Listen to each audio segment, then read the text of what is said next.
دن احمد اور ماہم کے امی ابو نے جنگل میں سیر پر جانے کا پروگرام بنایا۔ انہوں نے جب یہ بات احمد اور ماہم کو بتائی تو وہ دونوں بہت خوش ہوئے۔ اگلے دن جنگل پہنچ کر انہوں نے خیمے لگائے اور سب جنگل میں سیر کرنے لگے۔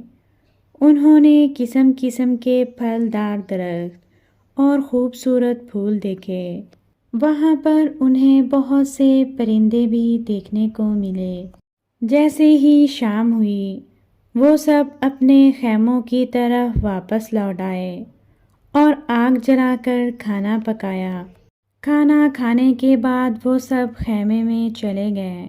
ماہم اور احمد تھوڑی ہی دیر بعد باہر آ گئے کیونکہ انہیں نیند نہیں آ رہی تھی۔ ان کا دل جنگل میں جانوروں کو ڈھونڈنے اور دیکھنے کو چاہ رہا تھا۔ حالانکہ ان کے والدین نے انہیں سختی سے منع کیا تھا کہ خیمے سے باہر نہ نکلنا، وہ یہ نصیحت بھول گئے اور جنگل کا جائزہ لینے چل پڑے۔ اس شب 14ویں کی رات تھی اور چاند کی روشنی سے ہر چیز دکھائی دے رہی تھی۔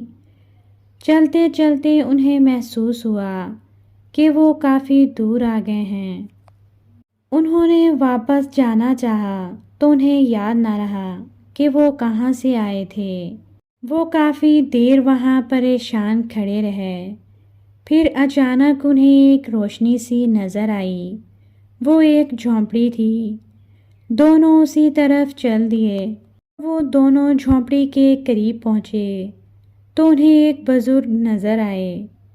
دونوں بچوں نے انہیں سلام کیا۔ السلام علیکم دادا جی، ہم راستہ بھٹک گئے ہیں، کیا آپ ہماری مدد کریں گے؟ بزرگ نے سلام کا جواب دے کر پوچھا، اتنی رات میں یہاں کیسے اور کیوں آئے؟ ماہم بولی، ہم جانور دیکھنے اپنے خیمے سے دور آ گئے اور کھو گئے۔ بزرگ نے کہا، بیٹی تم دونوں کو اپنے امی اور ابو کے بغیر نہیں آنا چاہیے تھا۔ دونوں نے کہا، جی ہم اپنی غلطی مانتے ہیں۔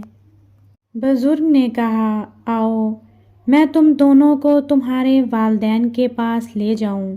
وہ دونوں بزرگ کے ساتھ چلنے لگے اور تھوڑی ہی دیر بعد اپنے امی اور ابو کے پاس آ پہنچے، جہاں ان کے والدین انہیں ادھر ادھر پہلے ہی سے تلاش کر رہے تھے۔